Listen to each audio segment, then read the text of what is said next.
Brilliant. Thanks, Alex. Hi, everybody. As I said, my name's Steve Chambers. I've worked with the Environment Agency Fisheries Department for over 30 years now, covering most roles, science, enforcement, project management. But now my role is to promote license sales and fishing. And today I'm just going to give you a little bit of a context setting talk to explain why National Fishing Month is important, what it means for us and why we all need to get behind it and support it. You can move on, Alex. Thanks. Now, you and I all know that fishing is an amazing sport. It's truly wonderful. It's incredibly valuable to the country. It generates in the region of £1.5 billion per year for the English economy, generates thousands, tens of thousands of jobs. It's a sport that can be enjoyed by just about everybody. Doesn't matter whether you're young, you're old, male, female, able-bodied, less able-bodied, or what ethnic group that you belong to. It's a sport that is really available to anybody. And people get so many different things out of it. People relax, people enjoy spending time with their friends, and people enjoy the competition, and it's good for mental health and well-being. So there are so many things that angling provides and so many benefits that people get out of it. But at the same time, it's a sport that is facing some difficulties, I think it's fair to say. And if we move on, Alex, this slide gives you an example of possibly one of the bigger problems, which is declining participation. This is a graph showing the license sales over the last 20 years or so. And you can see the blue columns show the income that we generated, and the red line is the number of licenses that we sell each year. And you can see from this that we saw quite good steady growth from 2000 all the way up to 2010 and 11. And from that point on, we've seen a downward trend as people leave the sport and aren't coming back.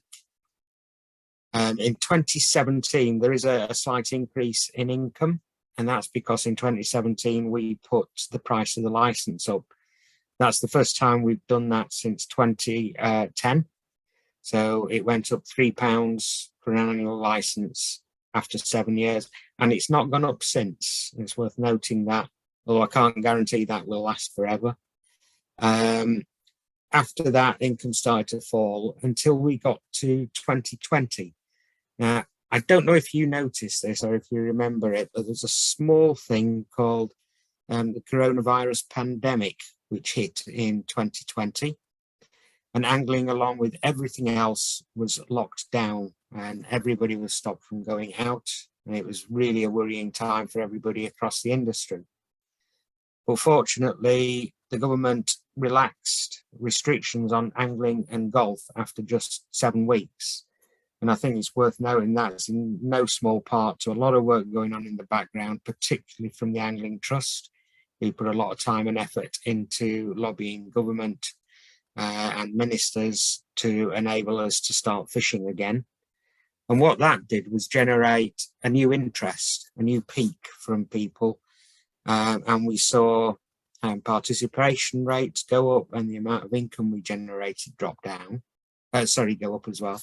But after that, as things started to relax in general across the country, furlough ended, people were going back to work, other activities came back online and people could do other things.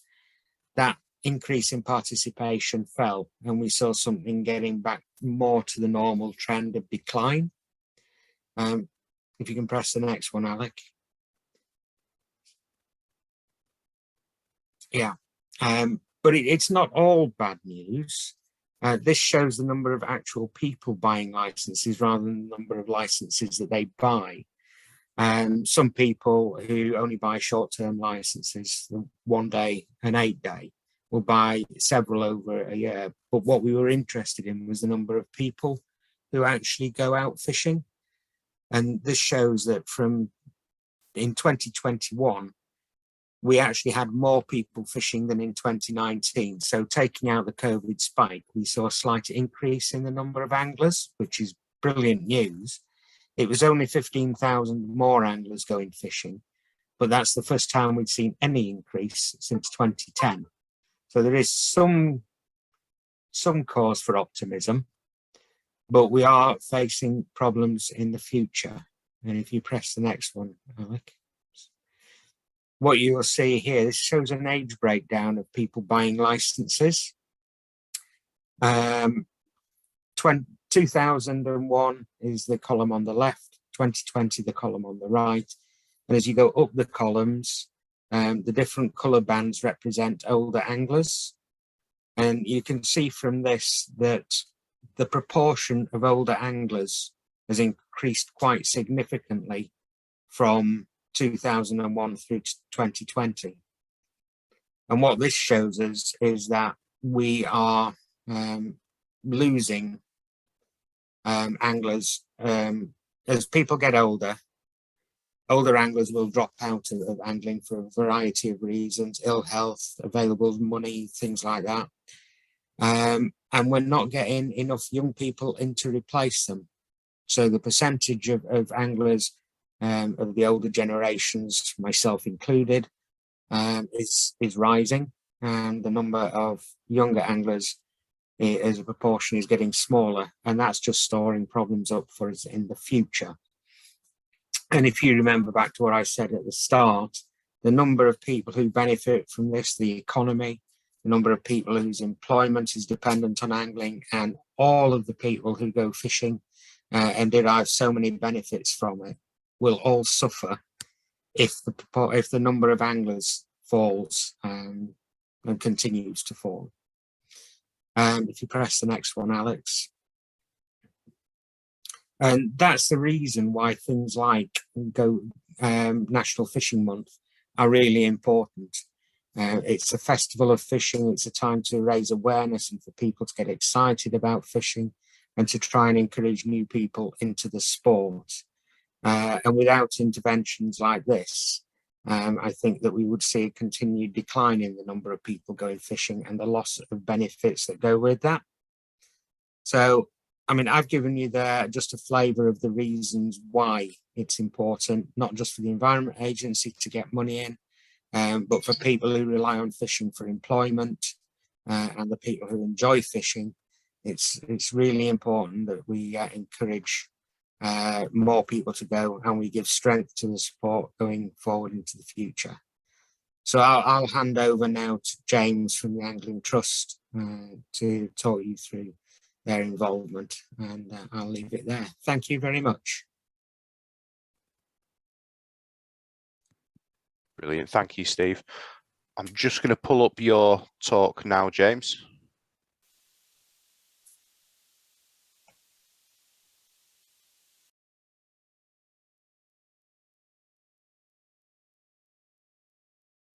Good evening, everyone. My name's James Roach, and I'm the Angling Development Manager for the Angling Trust. What I wanted to do this evening is just build on some of the things that have been touched on already, but really highlight some of the ways that you can get involved in National Fishing Month this summer and get loads of new people into fishing. Again, just to briefly touch on sort of the plans for National Fishing Month this summer, just a reminder that it will be taking place between the 1st and 31st of August. It's real national celebration of all forms of angling, so it's important to remember we're talking about coarse, sea and game angling as well, and it's that real, as I said, celebration of angling and that promotion of what angling's all about to a non-angling audience, which I think is really key, and really selling what angling's all about and promoting how good angling is to people that have never done it before. I thought it was useful again just to touch on some of those new developments for this year as well. Again, one of the most important aspects of it, which has always been key around National Fishing Month, is encouraging people to attend an event run by a club, fishery, local organisation where they can go along and have a go at fishing for the first time. That's always going to be a key part of National Fishing Month. I'm going to continue that focus this year. But the new aspect of National Fishing Month that we've developed based on some feedback that we've had, and it's been this new sign-up process, which will be available through nationalfishingmonth.com. That will be going live from the start of July, which will enable the public to sign up to be a part of National Fishing Month. And doing that, it will enable them to access a number of free resources, including things like the National Fishing Month booklet, a new fishing poster as well, with lots of different fish images and information about fish, and fish logbook. But from our point of view, the important aspect of that is that by signing up, we'll be able to send those people lots of information throughout National Fishing Month about how and where they can go fishing. So we'll be able to highlight all the fantastic events that are taking place throughout August, all the brilliant initiatives, all the activities that are running as well, and highlight how and where people can go fishing, which we think is a really important consideration for National Fishing Month this year. And we think it's going to enable us to reach out and engage lots and lots of people throughout the summer and highlight all the fantastic ways that people can get into fishing at a place local to them. So in terms of the different ways that you can get involved in National Fishing Month, I suppose the most simplistic way, which is something that's been highlighted earlier, was to run an event, run a taster day, an open event at your club or fishery where people can come along and have a go at fishing. It's a really easy way of giving people that have never tried fishing before the chance to come along and have a go. And obviously that has a number of different benefits, from helping increase awareness of your club or fishery in the local area, growing your customer base, I suppose, or membership base as well, and by giving them a chance to come along, hopefully those people will keep on coming back because they loved it so much they'll want to get into fishing, which is obviously a key part for us as well. And it also gives people that chance that have never tried fishing before the chance to come along, use the equipment that's provided as part of the event, and have people there, licensed level 2 angling coaches and quality assured volunteers, to show them what to do, how to put the basic equipment together, and how to deal with and handle the fish as well, which is obviously a really important consideration when we talk about fishing and people get into the sport. Just a quick one on this as well. Through the Angling Trust Development Officer team, there's a network of people that can help with the organisation of these events and help access all the resources that you might need and bits and pieces that your club or fishery might need to help run that event as well. So it's not something that you're left doing on your own. There's a support network that sits behind it to help you run that event and get lots of people having the chance to try fishing. The next consideration, again, these are sort of new things that we're looking at this year. Some of them are new ways of engaging the public, engaging non-angling audience. The first one is around any offers that a fishery might be able to put on. So it's like 2-for-1 day tickets on specific days, that people might be able to come along or bring a friend down fishing with them that have never tried it before. That little incentive to get people into fishing. This is obviously something that the Angling Times are already doing through their 2-for-1 day ticket offer, but to extend that a little bit throughout National Fishing Month would be fantastic, and again provides that simple way that people can get into fishing, that extra incentive that they might need to take someone they know fishing. But there's also some fantastic offers that have been done previously within the tackle trade, and hopefully we can replicate those again. So again, this example from Angling Direct, which they've run in previous years. If you go in and spend over £10 in store, you receive a free whip kit for an under 16. Brilliant, simple initiative, works really well, and I know there's other tackle shops that do something very similar throughout National Fishing Month as well. So if we can extend that and broaden that, it just means we can engage more people and get more people involved in this sport during the summer holidays. Just to build on this, that sort of point as well, we get a lot of feedback from people wanting more information and guides on how and where they can keep on going fishing. So this is an example from the Yateley Angling Centre. Fantastic sort of events they run in the evenings where people can come along and learn how to tie knots and put float rods and feeder rods together. Some basic stuff that you can do away from the water side, but really important things that just help keep people in the sport and help them fish confidently. Really important consideration, great program that, again, if we can replicate it in other parts of the country, it's just another way in which an organisation can get involved in National Fishing Month and help keep people fishing throughout the month and further down the line as well. And I suppose the final way, and there's probably numerous other ways we can do it, but just through this presentation that I wanted to touch on was that throughout National Fishing Month, there will be take a friend fishing running. So as part of National Fishing Month, this massive drive to get more people into fishing, any fishing licence holder can register for a free one-day licence to take someone they know fishing. A really simple way of getting someone you know, whether that's a friend, a colleague, a family member, who has never tried fishing or perhaps has stopped going fishing for whatever reason, to get them back in the sport. Some holidays, the weather's going to be pretty good. Hopefully people have got a bit of time to be able to take someone they know fishing. But is that our responsibility? I always think that someone took their time to show me how to fish. So I always consider that to be an important thing that I need to do moving forward as well, because if someone didn't show me how to go fishing, then I wouldn't be sat here tonight talking about all these fantastic campaigns. So I think sometimes we get wrapped up in our own fishing a little bit sometimes, but having been involved in the Take a Friend Fishing Initiative and taking some of my mates fishing over the last couple of years, it's incredibly rewarding. Really enjoyable environment to take people fishing in as well, and I would strongly recommend it if you've never done it before, never taken a friend fishing. Something really simple, just day out, afternoon out, enjoying a nice bit of fishing together. It's a fantastic sort of thing to do, let alone helping get more people into fishing as well. So even if you're an individual with no ties to a club or a fishery or a tackle shop or a trade organisation, there's something you can do throughout National Fishing Month to help get more people into fishing.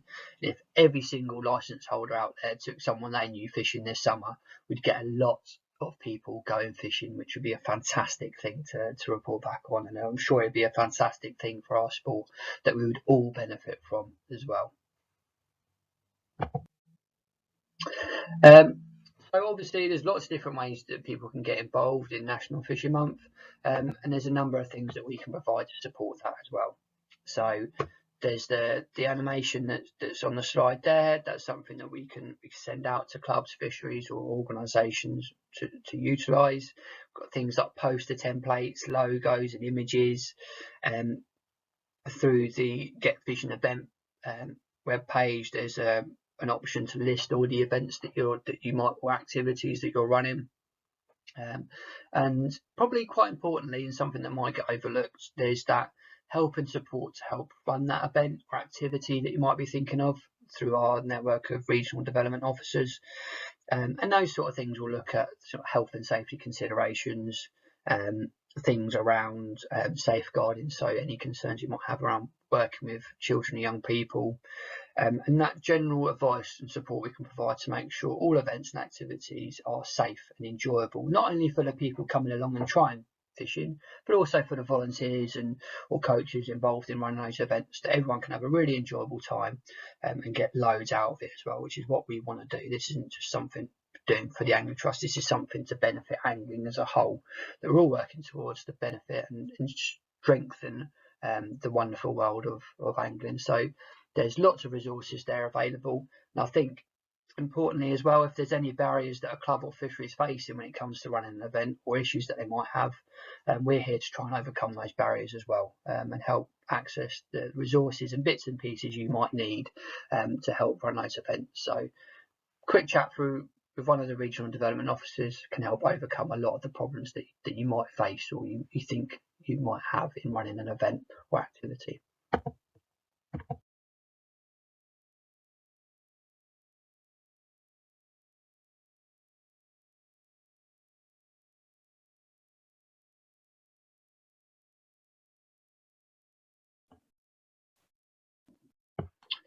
So in summary, National Fishing Month is a fantastic opportunity for us all to do something to help get more people into fishing.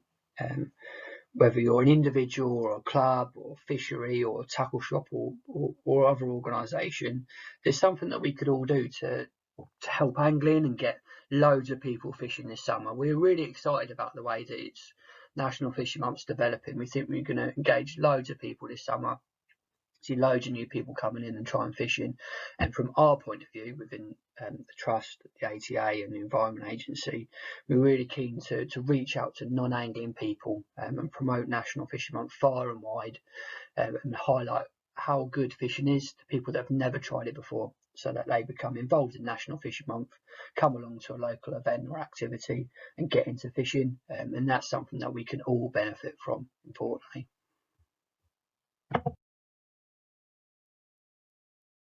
So I've mentioned it previously, we've got a team of regional development officers that'll be able to have a chat about your potential idea or event activity that you might be planning throughout National Fishing Month. So you visit the website there, the Contact Us website, you'll be able to find the relevant contact details for your local development officer. And also the National Fishing Month website's got loads of information on it as well. And I think what we're trying to do is make sure that we support both clubs and fisheries through this process. And if you've got an idea, we really want to hear about it as well, about how something that you might be able to do to help get people into fishing. And when we talk about getting people into fishing as part of National Fishing Month, we're not just talking about them having a go at fishing once in August.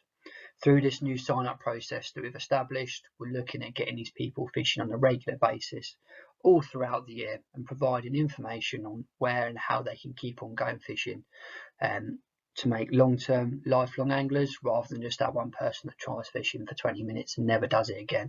We want to make lifelong anglers to benefit the wonderful world of angling, but also benefit clubs, fisheries and other organisations that are involved in National Fishing Month. We think we're really excited about National Fishing Month this year, and we're really looking forward to working with you to make it a busy summer with loads of people getting into fishing for the first time.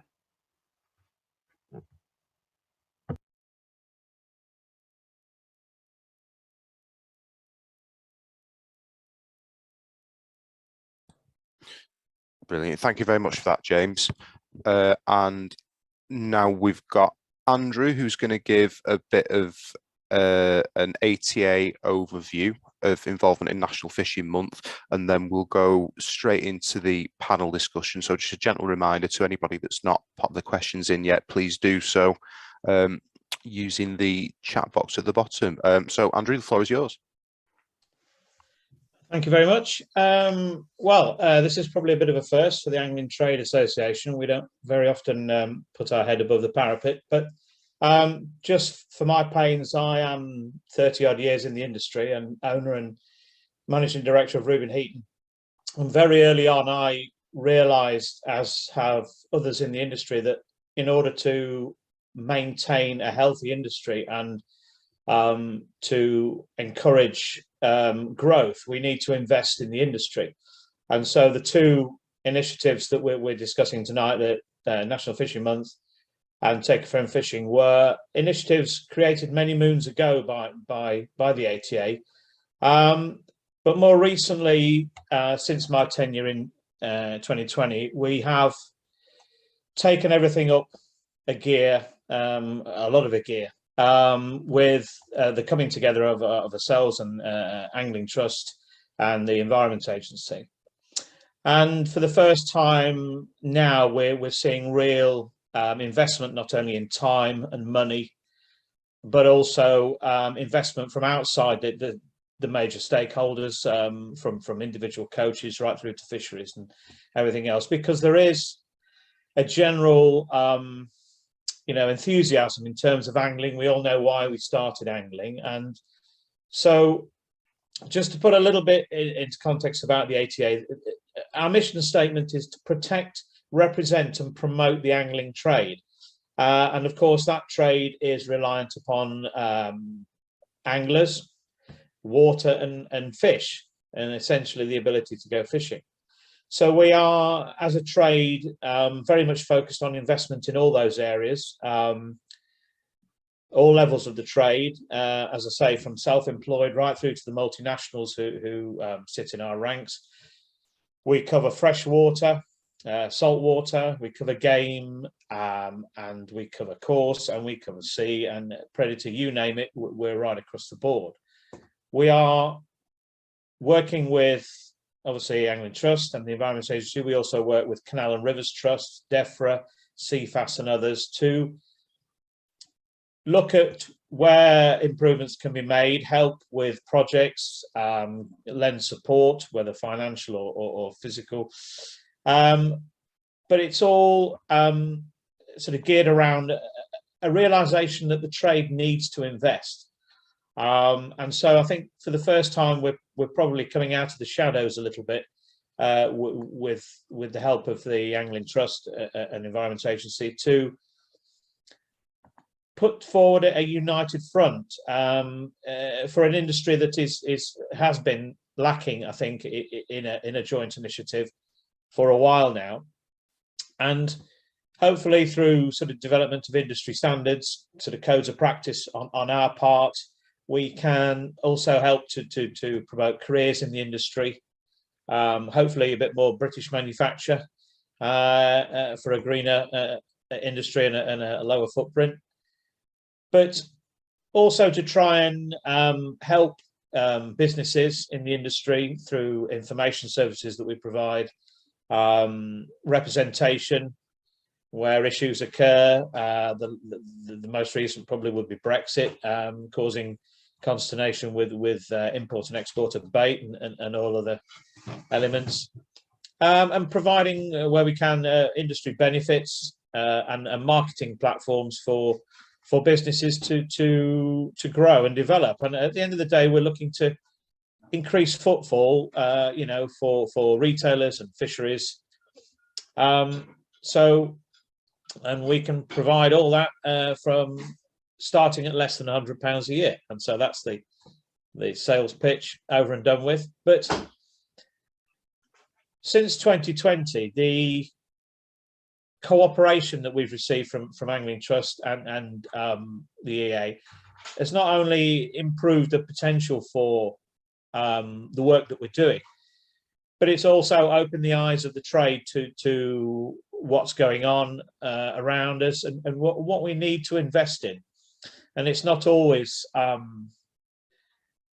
evident on the surface. There are elements underneath the surface that need attention. We, as a trade, have not had to supply tackle for quite some years to beginners. There isn't the level of beginners tackle around that there should be. So we have our own problems to deal with. Retailers have not had to entertain non-anglers for many years. They've certainly been preoccupied with regular anglers, seasoned anglers. And so we are trying to facilitate solutions to those problems in support of Angling Trust and other stakeholders, so that they have the tools to go on and develop angling with our support. National Fishing Month was originally an events-based initiative. Some of you may remember it of old, but since the intervention of Angling Trust, we have they've helped us to develop the remit for National Fishing Month, and it is now more of a celebration of angling and the connect with the outdoors and angling. And interestingly, this is something that appears in the first paragraph of the original remit for National Fishing Month some many years ago, which was to connect people with the environment and the aquatic environment in particular for various benefits, health-wise, mental-wise, but to hopefully do it through the medium of angling.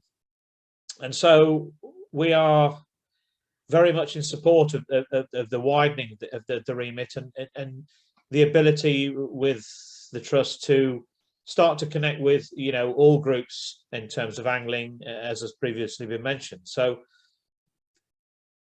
the other element I think that we are focused on through the other initiative, which is Take a Friend Fishing, is primarily to bring down the barriers to angling for entry into angling. And so Take a Friend Fishing was again started by ATA members many years ago, with a view to trying to make it easier to get into fishing. We realised that in shooting, for example, you can quite easily have a go at shooting by going with a friend who has a gun license. So it's a similar sort of a view to that, but essentially it is breaking down the barriers to angling, making it as easy as it can possibly be to engage with angling, whether through a fishery or with a friend or with a club or whatever, and also to try and encourage that, as James has quite rightly said previously, into a full-length journey, a lifelong journey if possible. We know now from discussions with the Trust and others that getting somebody to try angling as a novelty is the easy bit. It's not as easy to maintain that